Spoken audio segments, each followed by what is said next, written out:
Hello friends, नमस्कार। जमीन सर्वे को लेकर के हमने बहुत सारा वीडियो डाल रखा है और उस वीडियो को बहुत लोगों ने लाइक किया, बहुत लोगों ने उस पर कमेंट भी किया। उस कमेंट में एक सब्सक्राइबर ने बहुत अच्छा सवाल किया है कि सर, आनावाद बिहार सरकार जमीन क्या होता है। बहुत अच्छा सवाल है, क्योंकि पहले बताए थे हम कि जमीन के बारे में जानकारी रखना बहुत ज़रूरी होता है, क्योंकि जमीन सबके पास रहता है। जमीन पर अधिकार जताने वाले बहुत लोग होते हैं कि जमीन किस प्रकार का है और कितने प्रकार का होता है, यह जानकारी बहुत कम लोगों को होती है। और पिछला वीडियो हमने इसी पर डाला था कि गैर मजरूआ जो जमीन है, वो गैर मजरूआ जमीन जो होता है वो क्या होता है, कितने प्रकार का होता है, कब वह रैयती बन जाता है या रैयत के अधिकार में होता है, कब नहीं होता है। इस प्रकार का संबंधित एक वीडियो हमने डाला था। उसी में एक सब्सक्राइबर ने सवाल किया कि आनावाद बिहार सरकार जमीन क्या है। बहुत अच्छा सवाल है। तो पिछला वीडियो अगर आप देखे होंगे तो उसमें हमने बताया था जमीन के बारे में कि जो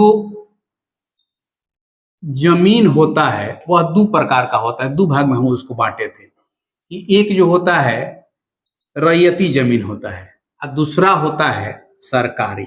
फिर उसी को हम समझाते हैं। इसी में आपका जो सवाल है कि आनावाद बिहार सरकार जमीन क्या होता है वो आ जाएगा। तो हम ये भी बताए थे कि सरकारी जमीन में जो होता है वह खास करके गैर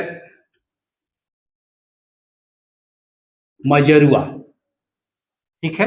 अब इस गैर मजरूआ को हम लोग भी दो भाग में बांट दिए थे, गैर मजरूआ आम और गैर मजरूआ खास। इस खास को कहीं कहीं मालिक भी कहा जाता है, वो जमींदारी प्रथा से ये वर्ड आया था।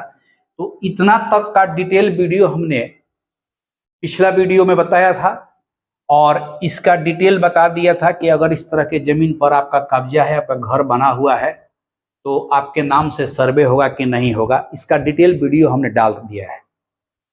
अब इसी में एक सब्सक्राइबर का बहुत ही अच्छा सवाल आया कि आनावाद बिहार सरकार क्या है।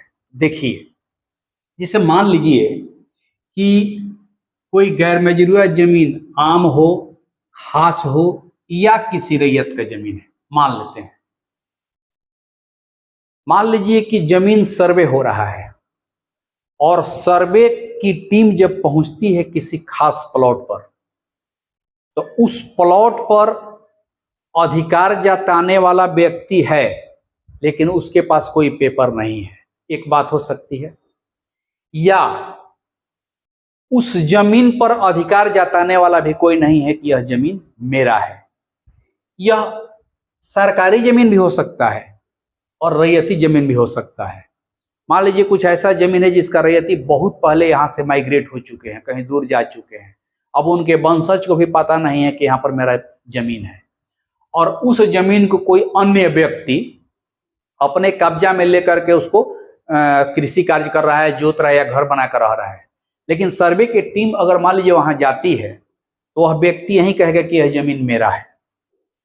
तो जब सर्वे का फॉर्म भरा जाएगा तो वर्तमान दखल कब्जा में इस व्यक्ति का नाम तो दिखा दिया जाएगा, लेकिन जब यह व्यक्ति अधिकृत रूप से साक्ष्य के साथ अपना दावा प्रस्तुत नहीं करेगा कि वाकई में यह जमीन मेरा है, तो यह रैयती जमीन भी सरकार के खाता में चला जाएगा और उसी प्रकार के जमीन को कहा जाता है आनावाद बिहार सरकार। आनावाद शब्द जो है ना, इस शब्द में ही उसका मीनिंग छुपा हुआ है। आनावाद मतलब कि जिसका कोई वाद संख्या नहीं हो। वाद संख्या मतलब केस नंबर, यानी कि जब कोई जमीन किसी व्यक्ति को जाता है, चाहे आप सेल डीड से भी जमीन खरीदते हैं, तो जब आप दाखिल खारिज कराते हैं तो उस पर दाखिल खारिज वाद संख्या पड़ता है, मोटेशन केस नंबर। या आपके नाम से कोई खाता खुलता है या आपके नाम से कोई पर्चा निर्गत होता है तो उसका एक वाद खुलता है, और वह वाद ही साबित करता है कि यह जमीन किसी फलना व्यक्ति के नाम पर दिया गया है। लेकिन जो जमीन किसी के नाम पर ही नहीं है और ना ही उस जमीन पर कोई दवा प्रस्तुत करने वाला व्यक्ति है, या दवा प्रस्तुत कर भी रहा है तो उसके एवज में उसके पक्ष में ना कोई साक्ष्य उसके पास है, ना कोई पेपर उसके पास है। ये दोनों बातें हो सकती है।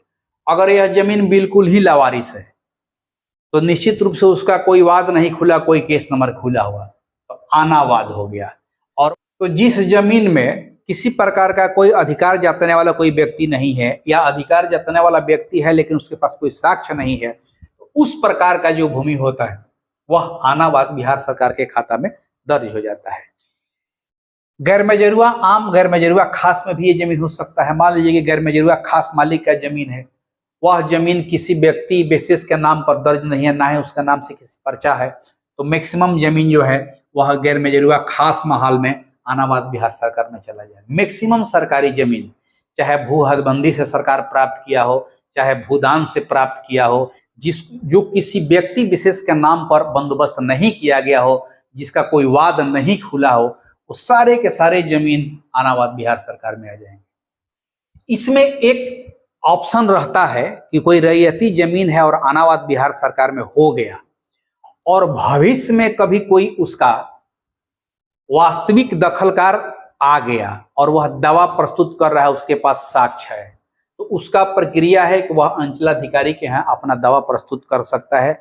वहां पर उसका एक केस खुलेगा, केस खुलने के बाद उसका जो विधि सम्मत कार्रवाई होती है वो होगा और उसके साक्ष्य में दम होगा, सच्चाई होगी, वास्तविकता होगा, तो वह जमीन उस व्यक्ति को पुनः वापस दे दिया जाता है। या सिविल कोर्ट में भी टाइटल सूट का प्रोविजन है कि मान लीजिए कि कोई रती जमीन है, सर्वे में अनावाद बिहार सरकार हो गया किसी कारणवश, तो वह व्यक्ति अगर आता है और अपना साक्ष्य प्रस्तुत करता है तो सिविल कोर्ट में टाइटल सूट के आधार पर पुनः जमीन उसको वापस मिल सकता है। तो इस तरह से अनावाद बिहार सरकार का जो जमीन होता है वह मोट भाषा में समझिए, इसका कोई व्यक्ति विशेष पर दखल नहीं है। वह या तो सरकार के कब्जा में रहेगा या किसी पब्लिक के दखल कब्जा में तो रहेगा, लेकिन उसके पास कोई उसका साक्ष्य, कोई पेपर, कोई प्रूफ नहीं है, तो सर्वे में उस व्यक्ति का नाम दखल कब्जा में दिखाया जाएगा और वह जो भूमि हो जाएगा वह अनावाद बिहार सरकार के नाम से दर्ज होएगा।